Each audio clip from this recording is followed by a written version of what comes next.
Have you been standing with Titus and the Ultramarines for the last several months, enjoying Space Marine 2 and fighting for the Imperium as one of the Emperor's blueberries? Well, you can also take that to the tabletop.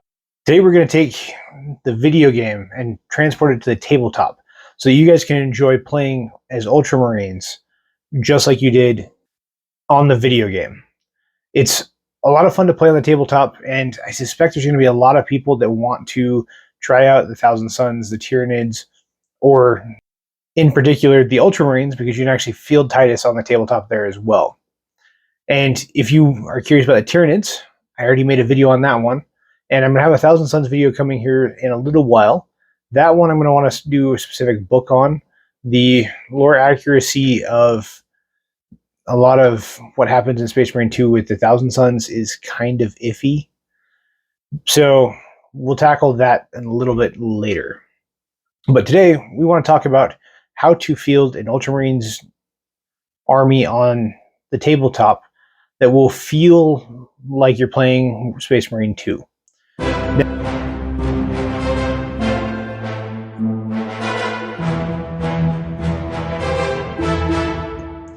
Now, on the tabletop, Space Marines aren't anywhere near as powerful as they are in the video game.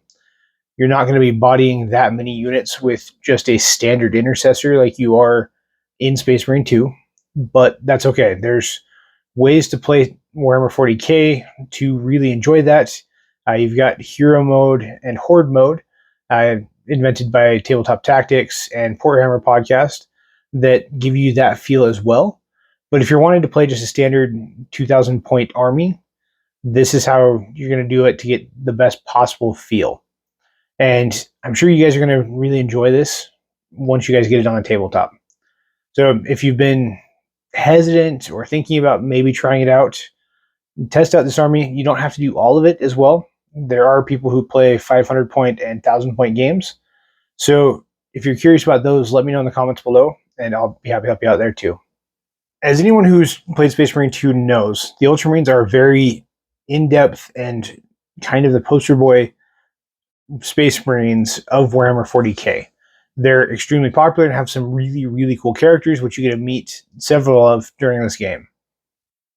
It does give us a good feel of what Space Marines are like and how they interact with a lot of other groups inside the Imperium, with the Mechanicus and the Astra Militarum, and you get to see those relationships. We also get to see them in their struggle for life and death against Tyranids and then the Traitor Marines as well. And I'm going to try and not get too many spoilers, but at this point, I suspect a lot of you guys have already made it through the campaign, so you at least have that background in place. With this lore, you have Lieutenant Titus, who is the main character for both Space Marine 1 and Space Marine 2, who is returning from exile with Death Watch to join the fight against the Tyranids alongside his Ultramarine brethren. And in this story, at first he's just put in charge of a small squad of what seem like assault intercessors, although they do tend to vary and swing depending on which units you're talking about. But for Ultramarines, assault intercessors are pretty standard staples. You may also have some just regular intercessors as well, but those will make up the bulk of your units in tabletops and things like that. So you get to see that on a small squad level. In reality, the 2-3-man squads that are kind of split up for game purposes really would be running together. You'd have the 5-man team plus the lieutenant, and that's what you'd probably see more commonly on the tabletop. On top of that, you do have the chapter master of the Ultramarines who does make an appearance, Marnius Calgar. I'm not going to spoil how that happens or when it happens, but he's just kind of a stable of Ultramarines. He will make an appearance at some point, and he's incredibly powerful. He's the chapter master for a reason. But most importantly, in Space Marine 2 and 1, but especially in 2, you get to see the level of scrutiny and devotion and how strict the Ultramarines are to the letter of the law. They're very, very hard on making sure that every single rule is followed to its ultimate perfection. And that's something that has caused Titus a lot of problems. While he is an incredible soldier and does everything he can for the Imperium, just because he is slightly different than everybody else. He's instantly put under scrutiny and exiled, basically, at the end of Space Marine 1, and goes through tortures with the Inquisitors and many other things as well. So it's a very different situation than you'd see in some of the other Space Marine legions. And it's also something that's very unique to the way the Ultramarines operate. They're very regimented and very, very strict on how certain things have to happen. The Ultramarines are the son of Robute Guilliman, who is the author of the Codex Astartes, and is one of the Emperor's sons, also known as the Primarchs. He's known for being a logistician as well as a tactician, and tends to command at a very high level. He's very good at moving the chess pieces around to do exactly what he needs them to do. And that's the way the Ultramarines operate. They operate very strictly from top down, not allowing for a ton of autonomy between their units, although they are able to choose what they think is right. They've been given the Codex, and it's a very formulaic system of how you want to proceed, what the next step should be, and things like that. So when you're playing the Ultramarines, you'll see that as well. There's, even in their army rule, there's certain strict natures or their oaths of moment, which are very important to them as well, that push them to do certain things and force them to follow a little bit more rigid format in everything they do. That being said, the Ultramarines are a jack of all trades unit. They don't really have a heavy specialty. They're decent at everything, which means they tend to be the unit that gets sent in when the Imperium's not sure what's actually going on. And that's one of the reasons I suspect they're sent in to the worlds that they're fighting in currently to assess a situation where maybe the Inquisition or the Assassinorum or any of the other intelligence agencies inside the Imperium are getting very mixed information. They're aware the Tyranids are there. They're tracking the Hive fleets, and they're prepared for that. But the system also has some other weird things going on as well. And the Mechanicum's super interested in it for some reason, which is typically a red flag for everyone else. If the Mechanicus is very interested in something, that usually doesn't go well. It almost never goes well, really, in the lore.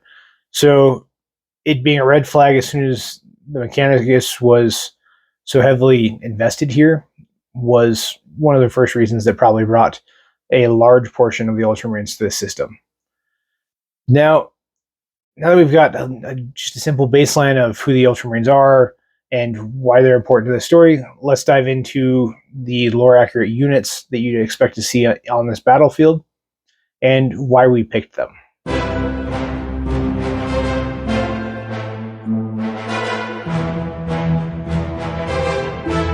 So now we need to talk about what it's going to take to actually build this list and put it on the tabletop with 2,000 points. I went with some epic characters for this list, which is not a first for our lore accurate stuff, but pretty close. We don't tend to take those just because a lot of times we're picking from stories that don't have epic characters in books, or the book characters on the tabletop. But today, we actually do, and we have two of them. You have Titus, obviously. He has to be here, especially if we're basing it on Space Marine 2. They just released a new model for him, and it's really, really good. It's one of the few Ultramarine models that I actually kind of want to get somehow. I don't know what I'll ever do with it. It's kind of like the random 30k Dorn I have. I have zero interest in running a 30k Imperial Fist army, but I have Dorn. I haven't painted him at all, but I have him. But your warlord for this isn't going to be Titus. It's going to be Marneus Calgar. Having a chapter master on the tabletop makes complete sense, especially given what happens towards the end of the game.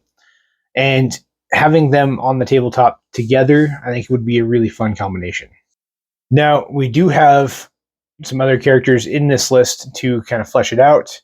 You do have an apothecary, because Ultramarines always have an apothecary. It's one of the few things the game got wrong.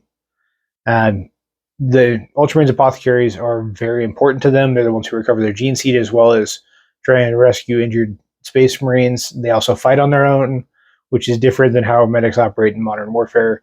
But For the Ultramarines, it's very, very common to have them on most fire teams or connected to them in some way or another within easy reach. The Ultramarines do not want to lose gene seed or lose potential corrupted gene seed. It's just not something they want.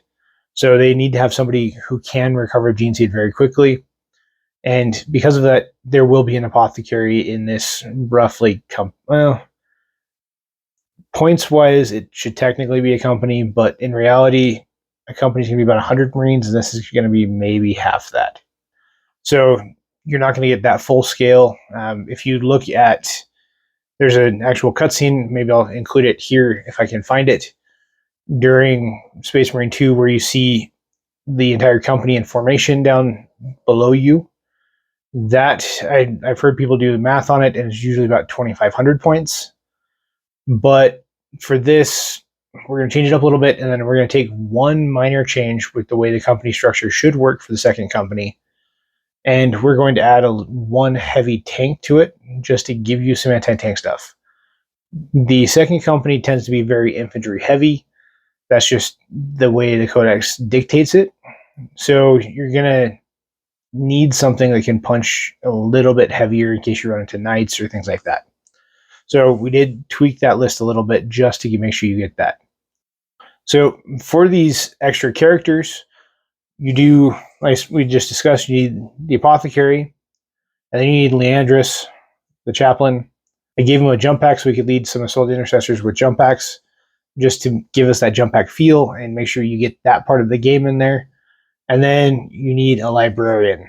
The librarian doesn't play a big part in Space Marine 2, but they are very common in the Ultramarines as well, usually at least one per company, to make sure the Ultramarines are protected from exactly what happens in Space Marine 2 when the Thousand Suns show up. There's corruption and chaos, and without a librarian present, you're not going to be able to sense that coming or make preparations for it or really end it.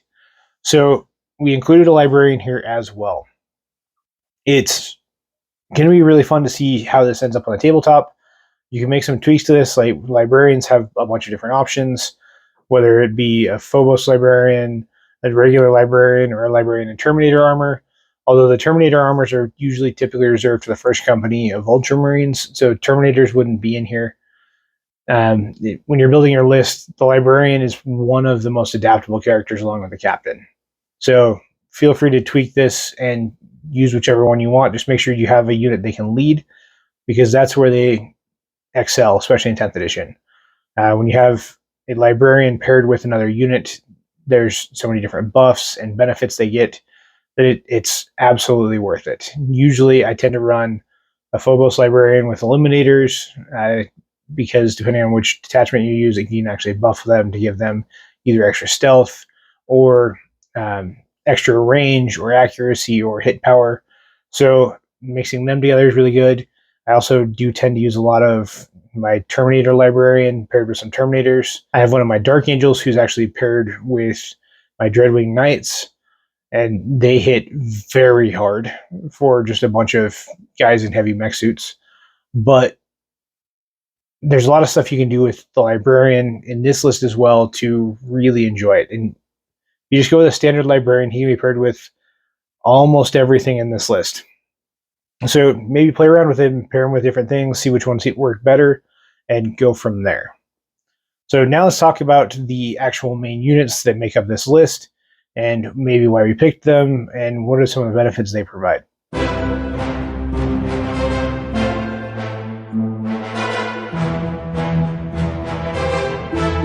So this list is going to be pretty infantry heavy, just that's the way the second company is. They are very infantry heavy and tend to lean heavily into small fire teams that move quickly to different locations to deal with problems. So that's what we're going to want to try and represent. I did intentionally take different versions of your basic infantry to make sure we represent every facet of Space Marine 2. On the tabletop, you're not going to be able to flip between different unit types like you do in Space Marine 2, but getting each one of them on the field allows you to still have that fun and play the way you enjoy it. So we went with a 10-man brick of Assault Intercessors. Those are the ones you see and play as the vast majority of the time you're in Space Marine 2. That's your chain swords and bolt pistols or bolters, and they're the most common type of Space Marine you're going to see just across the board. They tend to be pretty fast. They're chunky enough to take a hit, but they're also light enough that they don't weigh things down or move super slowly. So they tend to be a pretty common unit in most lists. I also added a 5-man brick of just regular intercessors to give you a little bit more shooty to back up your more blades and pistols guys. And we also added some assault intercessors with jump packs. With these, you can either do 2 bricks of 5 or 1 brick of 10. I'd probably go 2 bricks of 5 just to give myself some good different movement. Although you're not going to get the benefit of having the chaplain paired with them if you break them into 2 bricks of 5. 1 brick will have the chaplain, the other one won't have anything. So it'll be your call. Maybe play around with it, see which one works better. Both of them cost the same amount of points, so it doesn't make a difference right now as is. Next, we're going to break into some of the more unique ones. You do have the Blade Guard, which you get to see towards the end of the game. I don't believe you actually get to play as them ever. You also have your company heroes, which are a lot of your secondary characters that you get to see throughout the game, and we'll bring them into the tabletop as well. There's 6 models there. You also have Devastator Squad, which is a very common Ultramarine squad. We have an Eliminator Squad because I love Eliminators. They're a lot of fun. They can punch it very well, and they're really good at screening your backline and just making sure nothing comes in or try to sneak around your units. So I have them in almost every Space Marine list I have. They're just so much fun to use. And then we have a Stern Guard squad. Ever since Leviathan came out, these guys have been a pretty big staple as well. They're basically just veteran intercessors that have a little bit punchier guns and a little bit better accuracy. So having at least one of them on the table always makes sense. I also like to pair them with the Apothecary most of the time. The combination there, it adds a lot to sometimes a backline screen or to a fixed position where you can take up some covering fire and really lay down some hate from a specific location. So I would definitely go with those as well. Now, we do have some vehicles as well that we're going to want to bring in here. We do have a Redemptor Dreadnought for obvious reasons. If you played Space Marine 2, you have to have the Redemptor Dreadnought in there.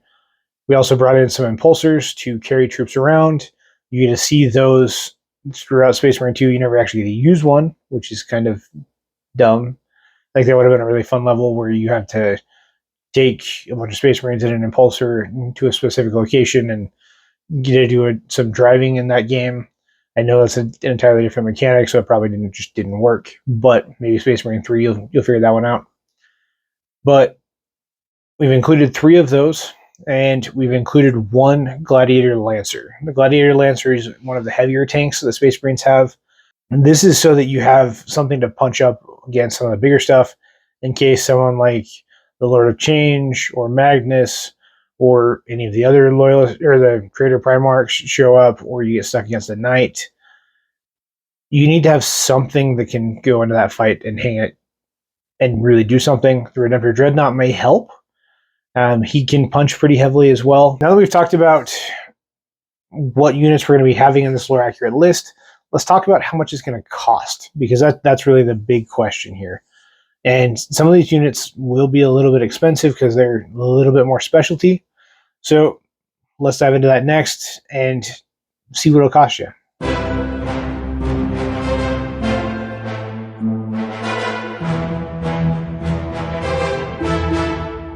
As you guys probably remember, up to this point, if you've seen any of these other lore accurate lists, we break the cost into 3 separate categories. The retail value based off of Warhammer.com, the value purchases based off of Amazon and Wargame Portal, and the fluffy list. The fluffy list looks at Horus Heresy and a few other things like that to see if we can maybe give it a little bit more character, because a lot of times the Horus Heresy has some really cool shoulder pads and helmets that feel more like your actual units you're wanting. So I include some of those, maybe some specialty units, just to give it a little bit more true Ultramarine flair. So with all of this, there's a lot of things we can do, but the last thing I want to make sure you guys are aware of, to do this, I had to go unit by unit. There are value boxes that will save you money. I did not include them because value boxes are a limited time purchase, so I cannot guarantee that when you're watching this video, you'll be able to find the value boxes that I was able to find to save money. Please look at the value boxes first and make sure it's worth it before going and buying individual boxes of units. It gets very expensive very fast, and as someone who has way too many armies for my own good, I can promise you it hurts sometimes, especially when you're pretty close to the end of the list at like 1,500 points, and those last 500 points you do have to buy individually. It can stink sometimes. It's a very expensive hobby, but it's a lot of fun. So if you go buy them individual by unit from Warhammer.com, this list will cost you $1,482.50 as of January 2025. These prices may vary a little bit depending on when you're watching this, but that's going to be your rough ballpark, that $1,500 mark. Now, if you go to Amazon or Wargame Portal, you will save a pretty penny on this. It will drop it from $1,500 all the way down to $1,294.44. So it's going to save you roughly $200 right then and there. That's a pretty good chunk of change, and one of the better results we see in an actual list so far. There's a few that didn't really save you a lot of money, but this one definitely will. So please go check out Wargame Portal. This is not sponsored. I don't work with them at all, but they are one of my favorite places to try and source things. Amazon is kind of my backup to them if they don't have it in stock at the time. So now that you have the two basic forms, let's talk, if you want to go a little bit more kit bashy and fluffy, to really bring out the Ultramarines flair. Get some crested helms, get some of their really cool visored helms that look different than everybody else, and really zhuzh up the army a little bit to get it to where you want it. That's going to cost you a little bit more than just doing Warhammer.com at $1,504.92. So if you're wanting to go hard into making it really unique, I would definitely recommend it. It's one thing I wish I had done with my White Scars, which you can kind of see over my shoulder. I used the actual just Warhammer 40k packs, but I wish I had gone further into the actual Horus Heresy stuff and maybe pulled some captains and chaplains and stuff like that to bring out some of that White Scars flair better.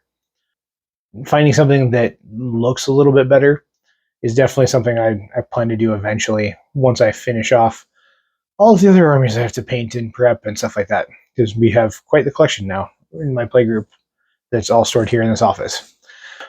So now that we've discussed cost, let's talk about what you're going to want to do paint-wise and what kind of color schemes you're going to want to look at, and potentially what type of stuff you're going to want to do for basing to really bring out this Space Marine 2 feel with your Ultramarines.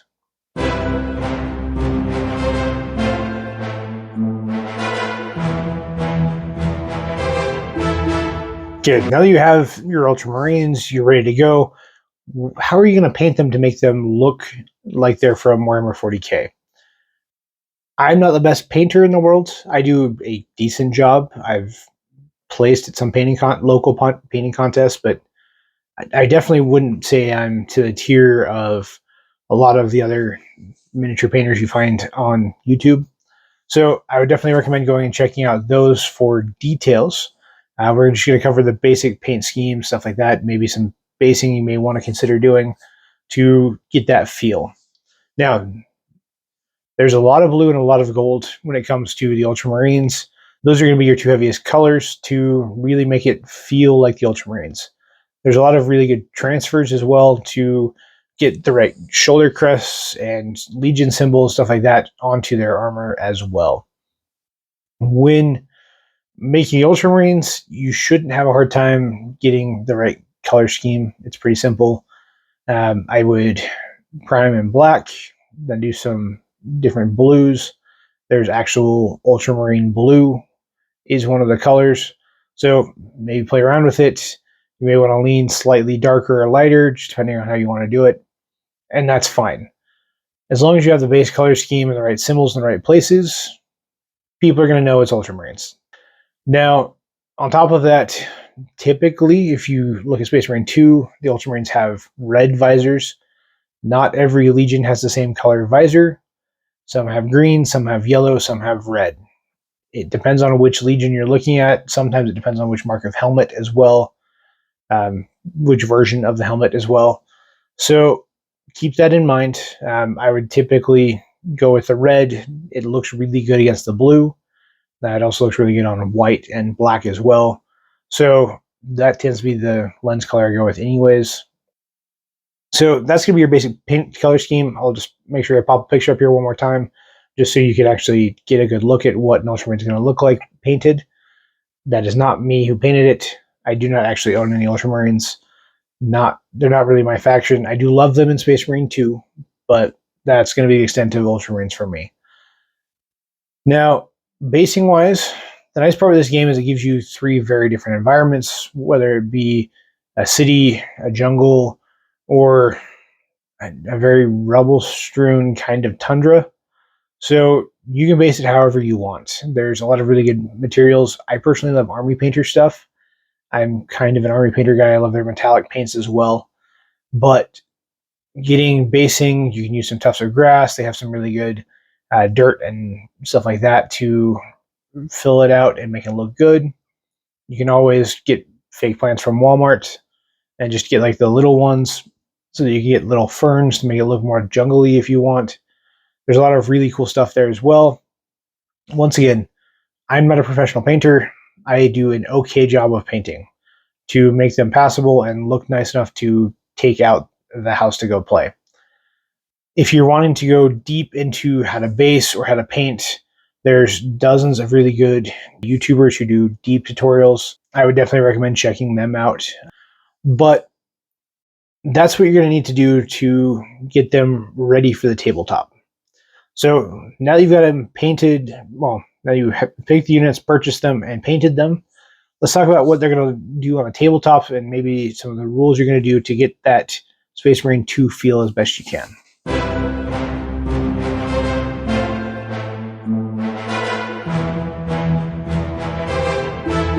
Okay, now that your army is ready to go and get into the fight and looking really, really good in their blue painted armor, let's talk about what rules we're going to use. So there's two different detachments you can use with the Ultramarines to really get that Ultramarine feel. You can technically use any of the detachments that are just generic Space Marine, but I went with the First Company Task Force because it gives us some more of that hero hammer feel.